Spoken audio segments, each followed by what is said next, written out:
the Auburn Blitz Podcast, your direct source for all Auburn all the time with Brett Pritchard, Faith Richardson, and Randy Lee.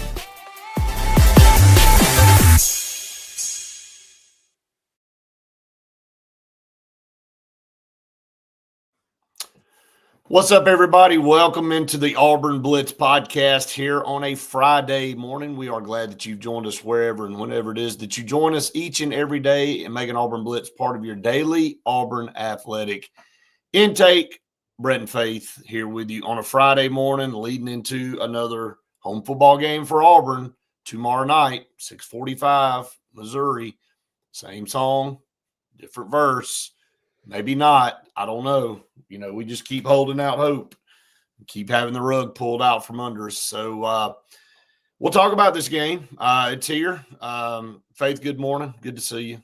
I really hope it's not the same song, different verse. Why would you think any otherwise?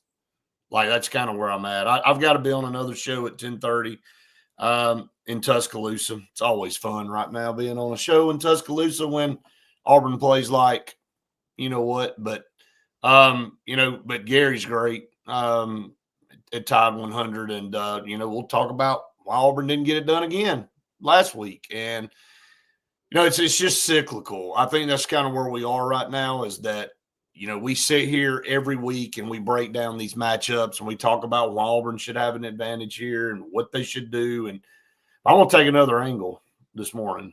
I'm going to go back to the preseason.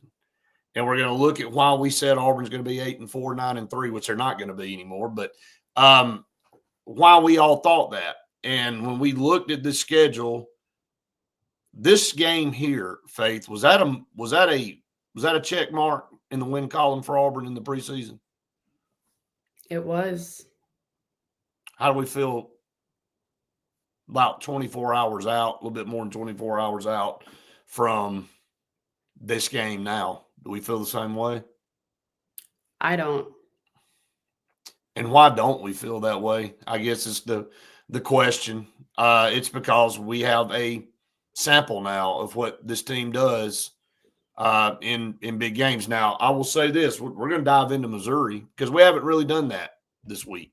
We really talked about Missouri. We haven't really talked about Auburn's opponent because we've been talking about why it's been a dumpster fire to this point, and a player leaving the team and the controversy behind all that. And, we had basketball this week, which didn't get off to the best start either. But we hadn't really talked about Missouri. And what does Missouri bring to the table? When we looked at this game, this was one that we said, okay, whatever happens in this 3-game stretch of Oklahoma, Texas A&M, and Georgia, if Auburn can come out of there with 2 wins or 1 win or whatever, this next stretch starts a stretch of games that Auburn should be in good shape. I don't feel that way anymore. And obviously, results on the field have predicated my feelings, have predicated your feelings. But when I look at this Missouri team, yes, they got some dudes. And defensively, they're pretty good. But, Faith, they ain't played anybody. I mean, they played one team. Yeah, they've had one team really worth something. I think everybody in the beginning of their season kind of thought that their win over South Carolina was some huge thing, but we've seen South Carolina not prove much of anything this season. And they won by 9. Now, they've played Alabama and they lost by 3, but something in every game that Missouri's played is they've scored over 27 is the lowest amount of points that they've scored.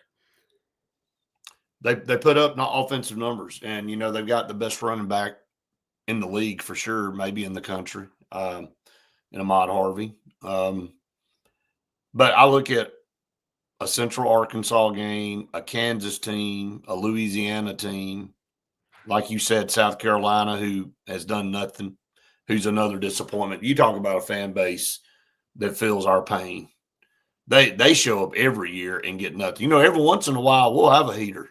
We'll have a year like 13 and 17 and 10, and we'll show up, man. We'll impress, and we're on the top of the world. South Carolina's never there. They just keep showing up. And, I tweeted out yesterday with you guys, I tagged y'all in it. The fan base of Auburn just keeps showing up. They've sold out 19 in a row? Is that what that was, that stat? So 19 in a row. And is there another program in the country that's had 4 years of consecutive losing that can say that? South Carolina probably can. They haven't had losing seasons here lately, but they haven't done anything. They haven't put any trophies in their athletic department. But then you go on and you play UMass, and then you play Alabama, and they had chances to beat Alabama. Like, Alabama had to play and make some plays at the end of the game to win that game. That was probably one of the biggest games at Missouri in a long time, and they fell short. But they did. I mean, they had opportunities to win the game, and they couldn't do it. So now, coming off of that game, they go on the road and they play in a tough environment. We keep saying that. I know it's losing its luster every week that we don't come out on top. But you play that night time frame again. Missouri with a quarterback that's making his first road start. Prabula, by the way, if you want to know, that's Bo Prabula, who made a terrible throw at the end of the Alabama game to lose the game, is going to have an environment he probably hasn't been in maybe ever. So we'll see how he responds. But my point is, Faith, and I'm going to shut up and let you start talking here in a second, is that this should be a winnable game for Auburn by normal circumstances. But I'm afraid that we're not in normal circumstances right now. This is Missouri's first road game of the season. And yeah, how did they draw that? That is crazy that we're all the way in week 8 and they're having their first road game of the season, and heading to Jordan-Hare's definitely would not be my first pick for a road game to go off to. But, with their run game, that's something that Auburn, the defense has proven itself in more ways. But, Brett, do you think Missouri is thinking, all right, we just got to make it to halftime? Once we get out of halftime, Auburn's just going to sell it? Yeah, I think the mentality of any team coming into Jordan-Hare, say, let them destroy themselves. That if we don't do anything dumb to get behind big time and make a bunch of mistakes early, yes, I think I would play conservative football as much as I could and just let Auburn destroy itself like it has. Because they just have to show up in the second half for Auburn to sell it themselves. Throw it away. Yeah, exactly. I mean, that's a great strategy. I think you're spot on. I'm not trying to come out and, take chances with a guy that hasn't played on the road yet and throw a couple. This guy's got a propensity to turn the football over. I mean, if you look at his stats, he turns the ball over. And so why would you give Auburn a couple of defensive touchdowns and help this anemic offense?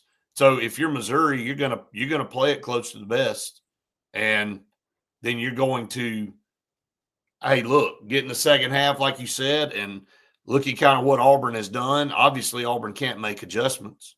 They haven't been able to do it all year. So now you've got a snapshot of what they're doing, and I think Eli Drinkwitz is a really good coach, and I think he does a great job at making adjustments. And so I think that's kind of the mentality that you would see. That's why I think it's going to be a lower scoring game. It's going to be tough for Jackson Arnold in this game. He's the highest pressure to sack ratio of any starting quarterback right now in the FBS.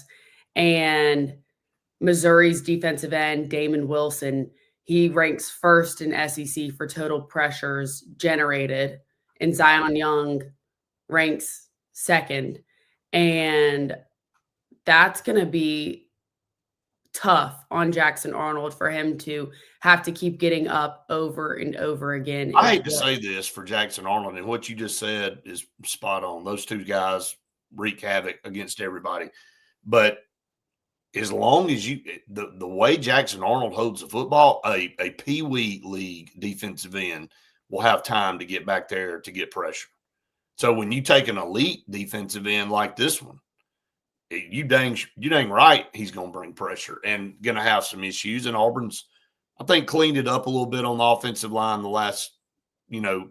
the last week. It seems like it got better against Georgia, but they still have some issues up front. So, yeah, this is a very good defensive unit by Missouri.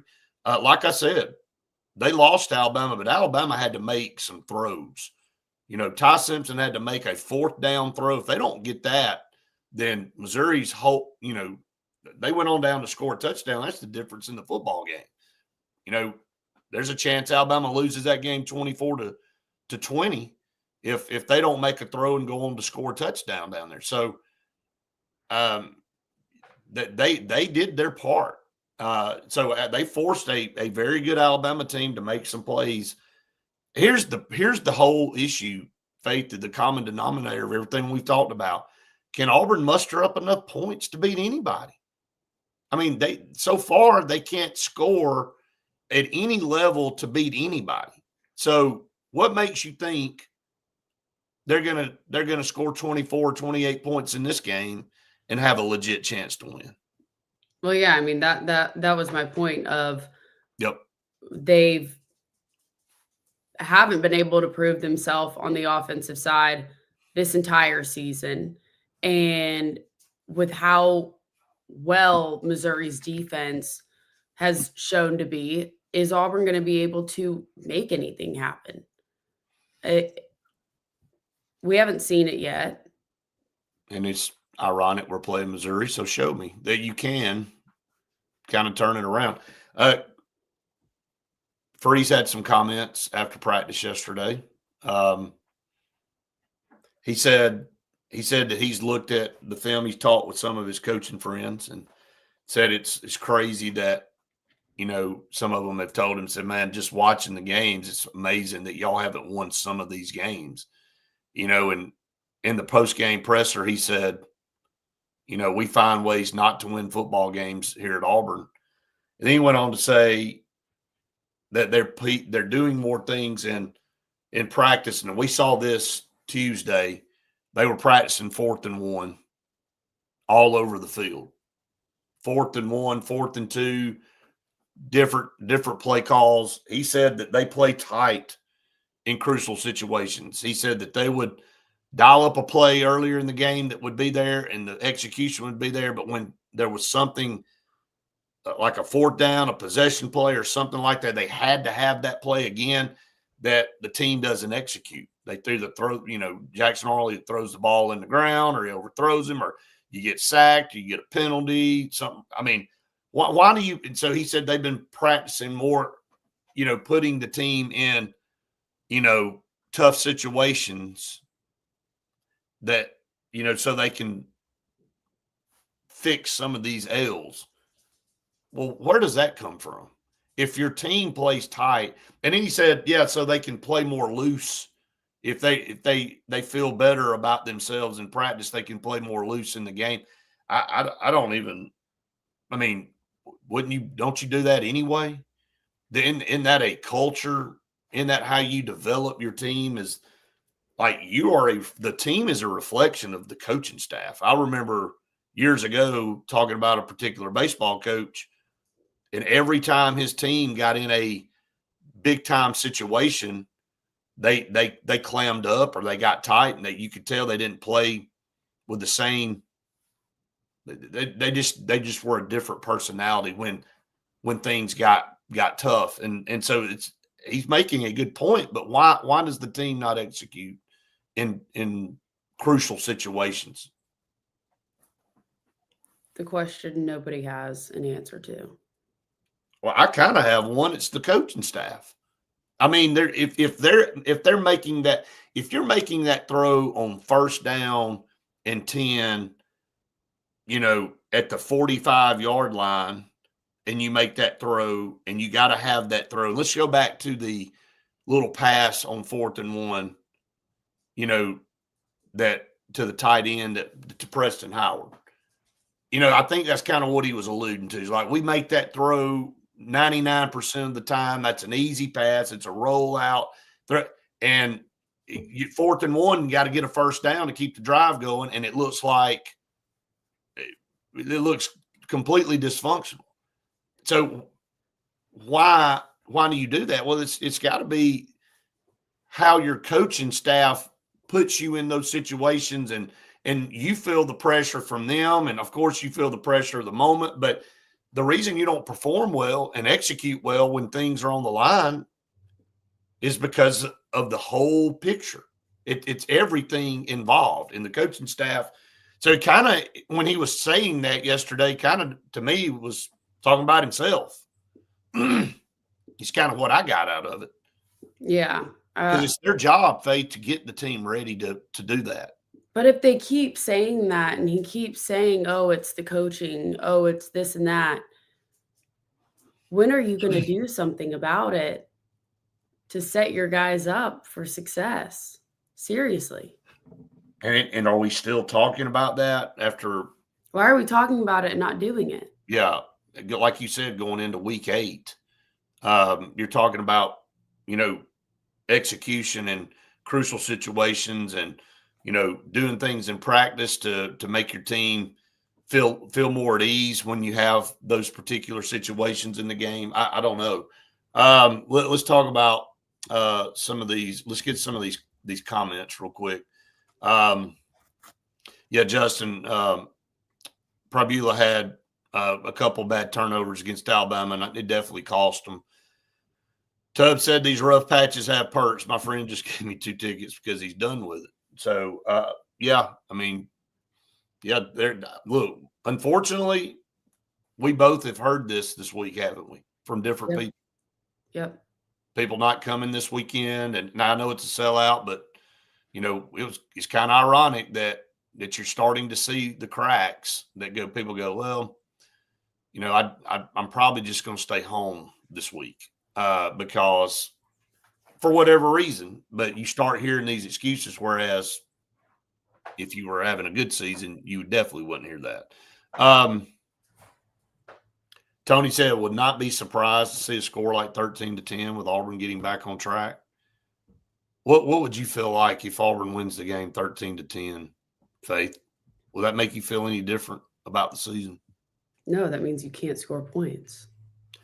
So, Tony, I hear you. I think you said getting back on track by meaning getting a win.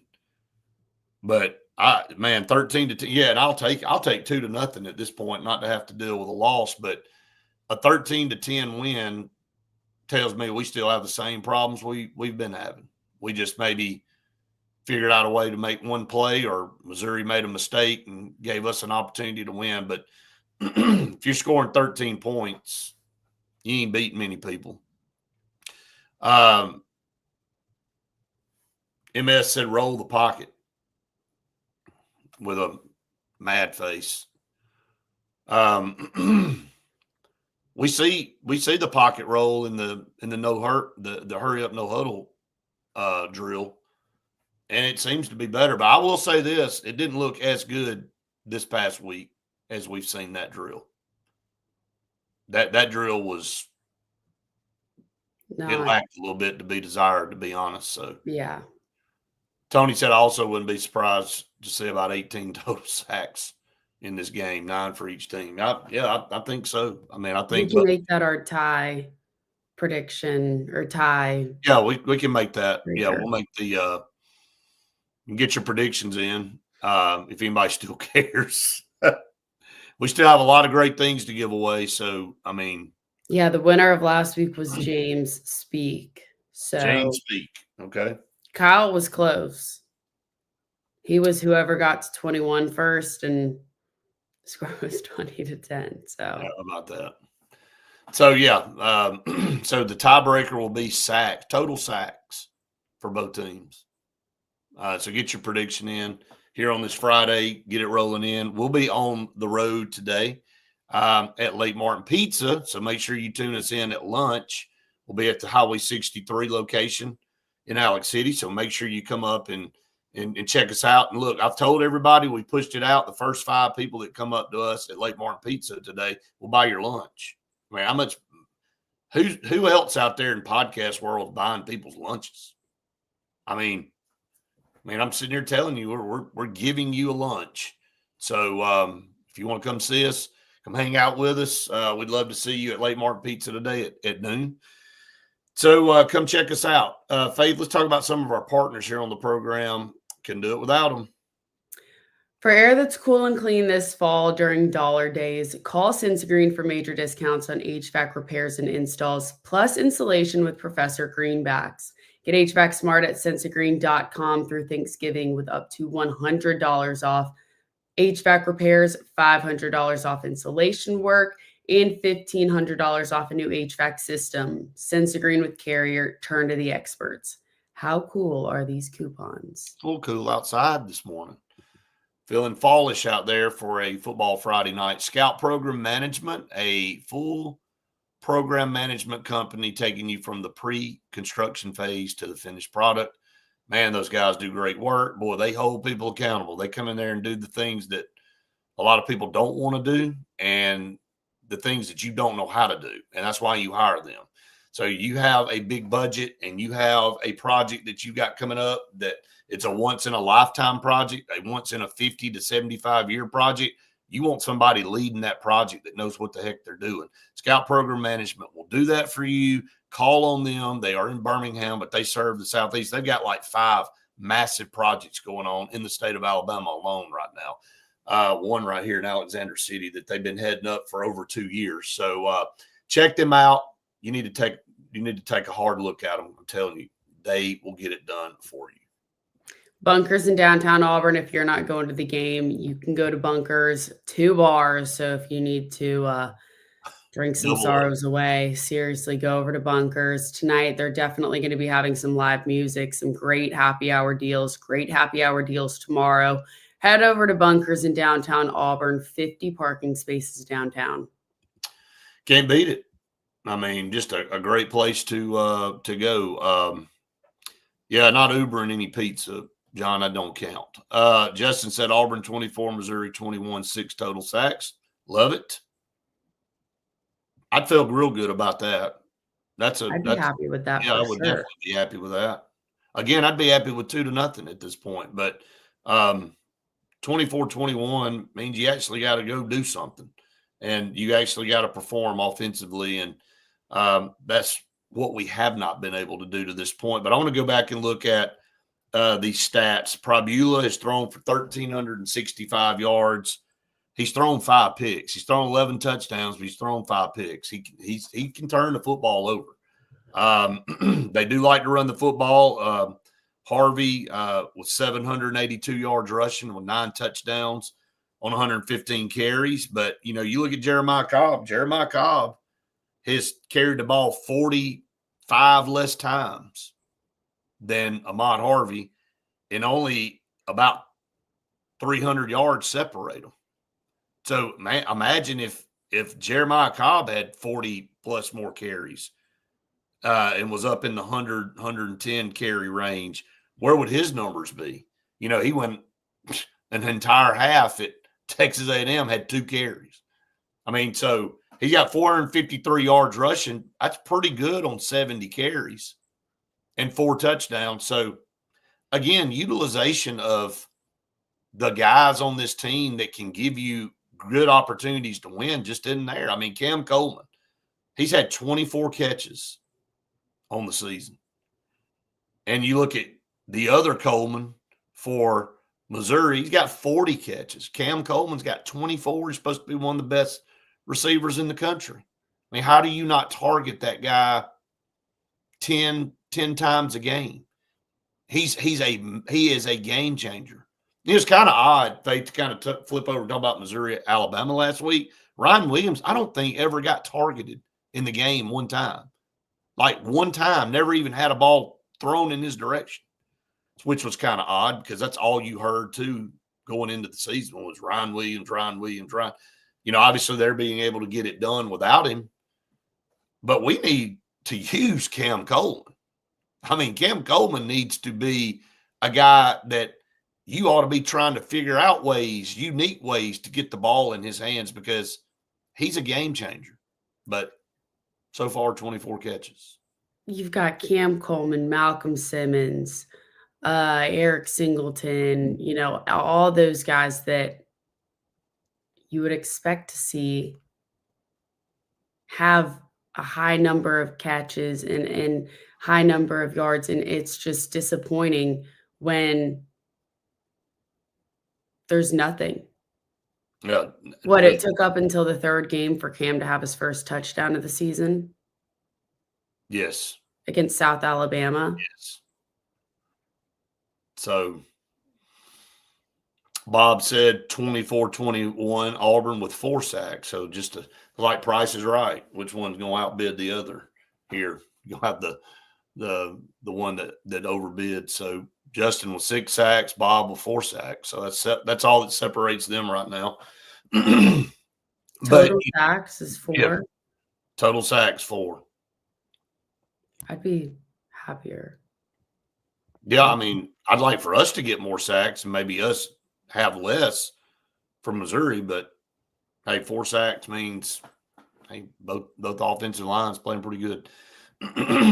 All right, kind of shifting gears. Let's talk about the games around the SEC because we don't normally do that, but this is a big weekend. Obviously, Auburn being at 0-3 really ain't having a lot to say about it. But hey, what about Vanderbilt being favored for the first time since 1978? Faith, 1978. I'm sure Diego Pavia's head is exploding right now. It doesn't matter what the situation is. His head's exploding. Oh my gosh, I brought this program back. This is me. My locker is in the middle of the room because this offense and this team revolves around me. I'm Diego Pavia. Kind of the truth. Unfortunately, I know I'm not trying to add to his legendary status at Vanderbilt, but they're going to make a statue out of me in the middle of the locker room. And they put a statue in the middle of the stadium and teams have to play around it.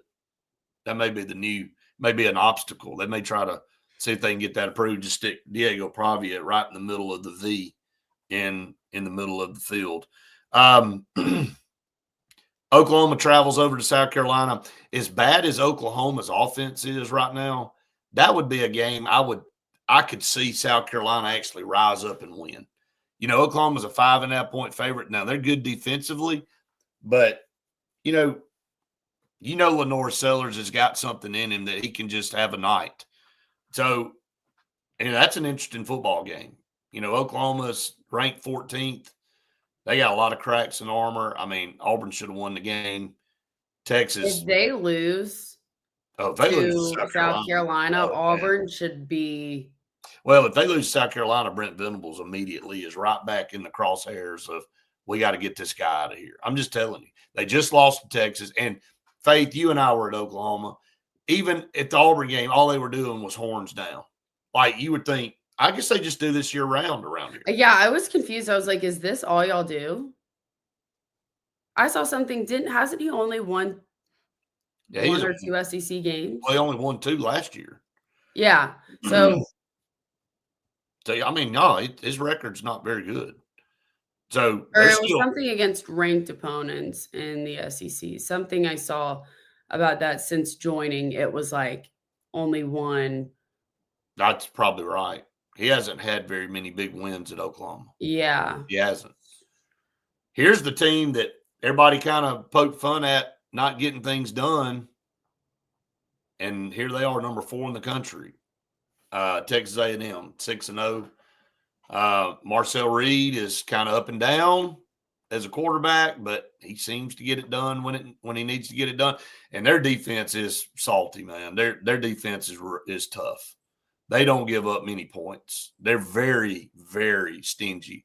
against the run. Is there any part of you that feels like Arkansas can win that football game? I mean, a rejuvenated under Bobby Petrino. Now they've got, Green at quarterback too. I really think Green is a very good quarterback at Arkansas. Narrow loss to Tennessee last week. It's at home. It's at 2:30.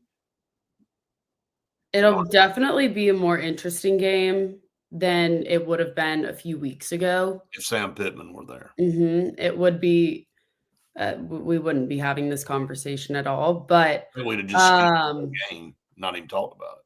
Yeah, but I think Texas A&M comes out on top, but I think it'll be more of a physical game and definitely more interesting than what it would have been. Right. What about this next one? Ole Miss and Georgia at 2:30. I'm pissed they're playing at 2:30 and we're playing at 6:45. You're glad so we can watch?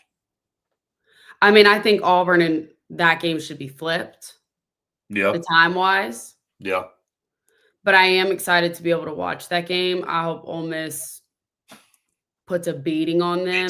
Beats the dog, out of them. That's what you hope. Beats the dog out of them, literally. I was there last year for this game at Ole Miss. Was actually in a suite on the field, so that was so much fun.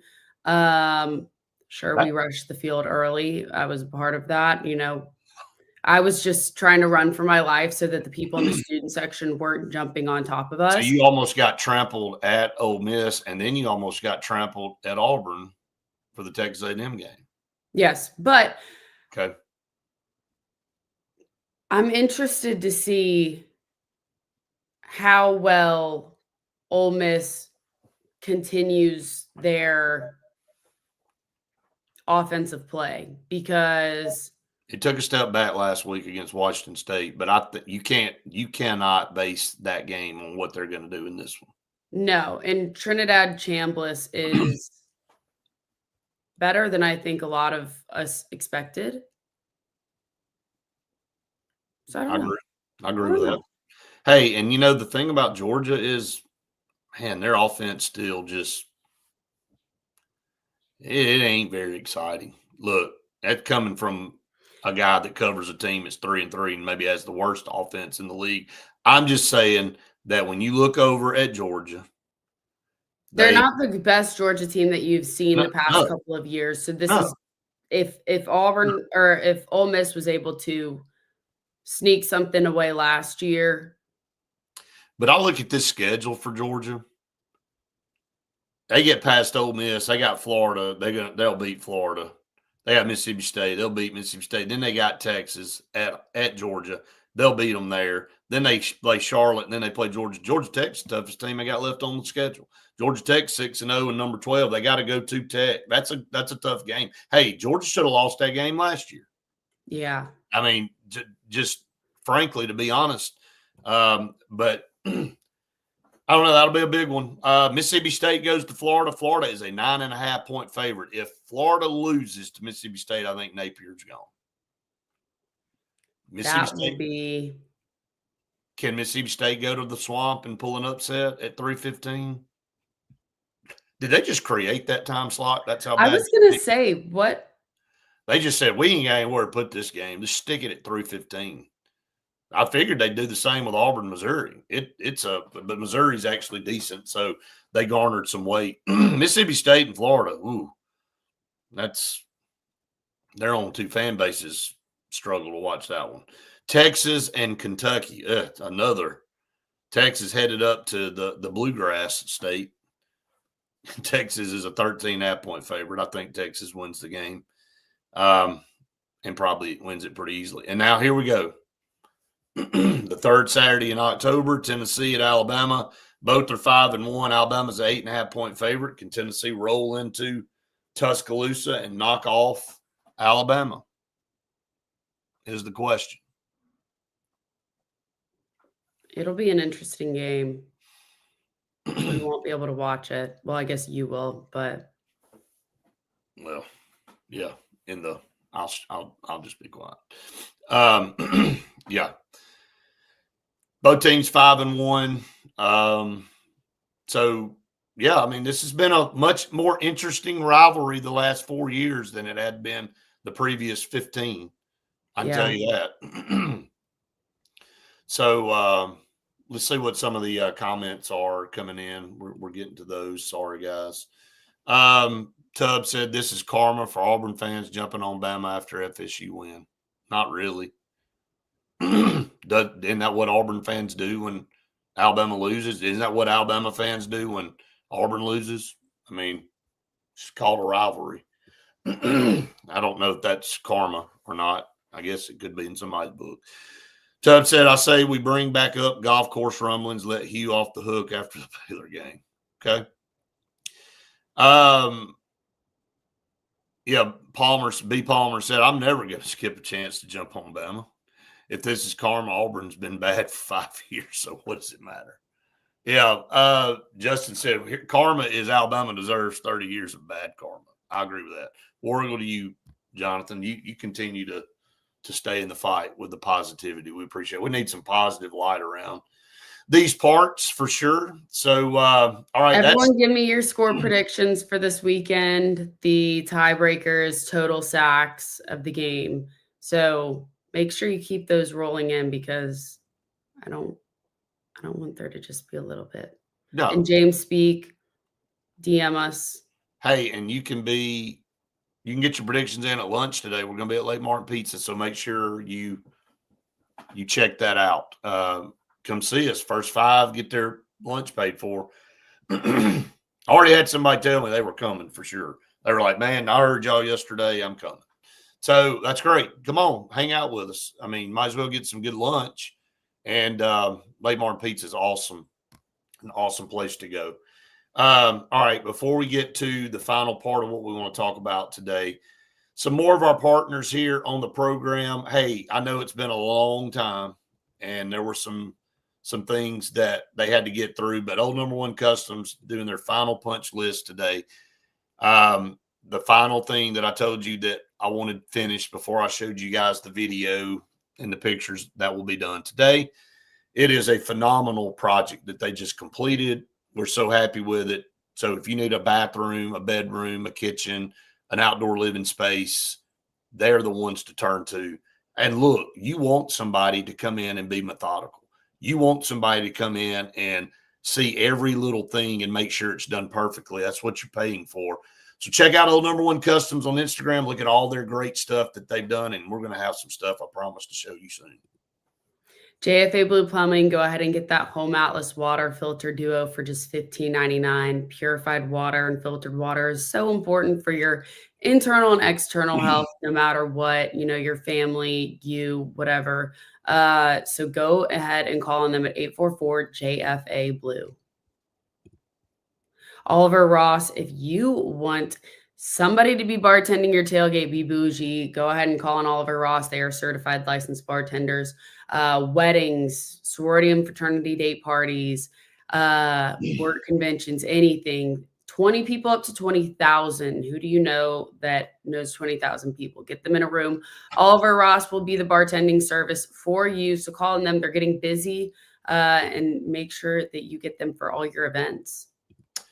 Can't say enough good things about them. And Russell Medical Center, one of the top 3 hospitals in the state of Alabama, just providing the best health care in a small town atmosphere, big city healthcare in a small town, right up 280. Partner with UAB Health, great doctors here, great facility.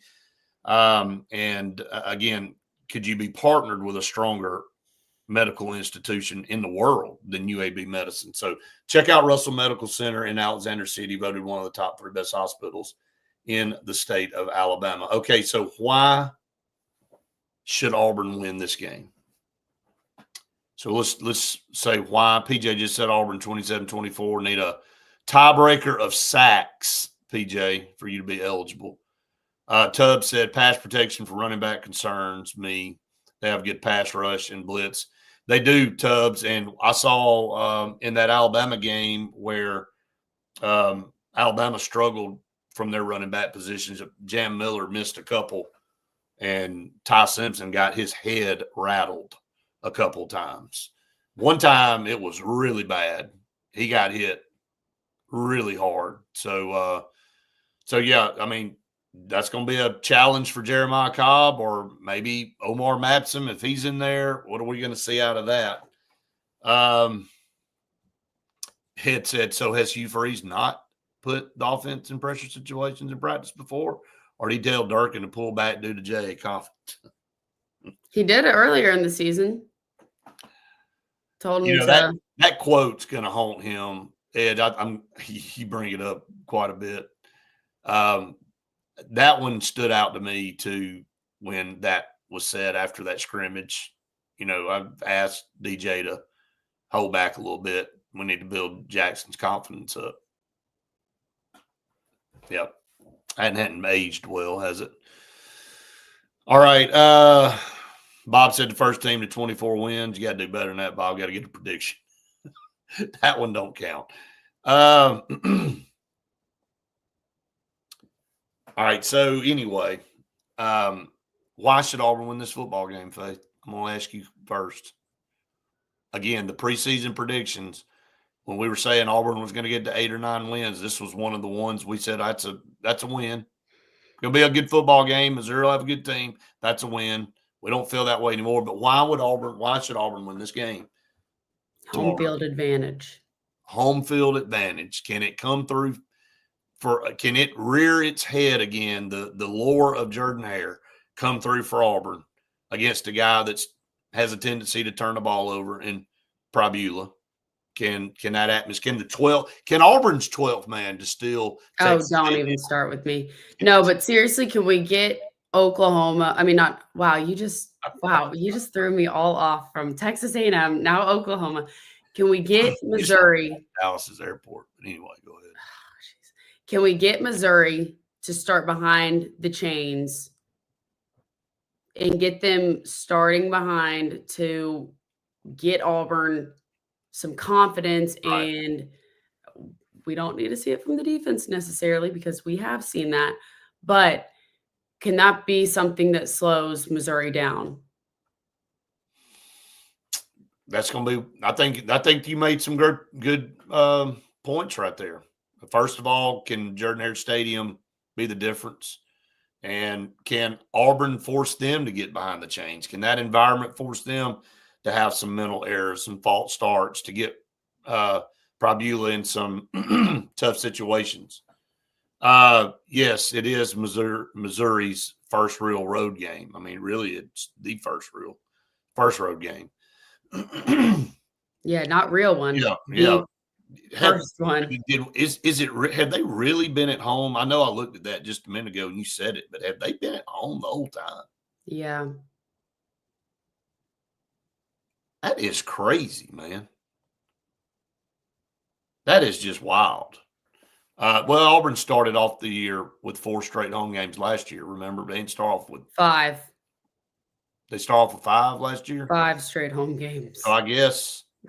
Trust me, I remember that. 5 weekends in a row. And then it was a whole month on the road. So, yep. Jabba. Yep. No kidding, Justin. So, all right. Get your predictions in. Faith and I will be at Lake Martin Pizza on Highway 60. If you go to the 49 store, you're not going to find us. But if you go to the Highway 63 store in Alex City, we'll be there around 11:30. So we'd love to see you there. Come hang out with us the first 5. So if you come up late after the first 5, I'm sorry. We still love you. But, first 5. I'm not going to buy everybody that comes in the door at Lake Martin Pizza today for lunch, and they usually have a pretty good crowd. And it's gonna be beautiful outside. So so make sure. Bob said change his sacks to 7. I got you. Yep. And that's why when you said 4, I was like, you questioned it for sure. You know that it's total. Yep.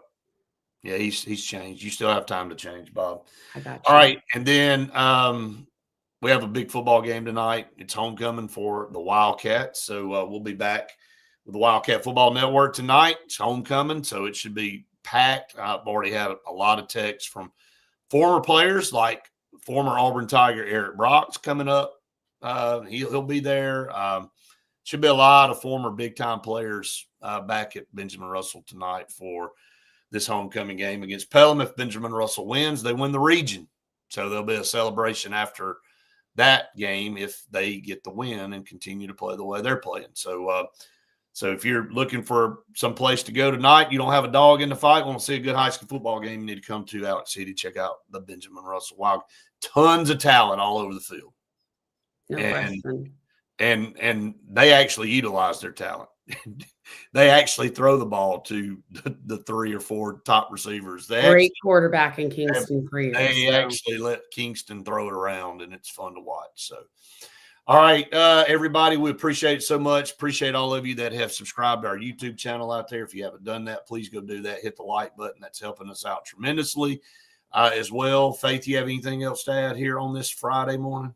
No, just get in your predictions. James, speak again. You were the one that won, so hit us up. Hope everybody has the best day, best weekend ever. Absolutely. And again, we will be back with you at lunch for the lunch show. And then don't forget, tomorrow after the game, Pepper Tree Steaks and Wine post-game show coming your way. It was entertaining this past Saturday for many reasons. So hopefully, again, maybe we're talking about a win and not a loss and why Auburn found ways to lose. So maybe all that'll be a little bit different. So, all right, everybody, go have a great weekend, like Faith said, and we'll see you at lunch today.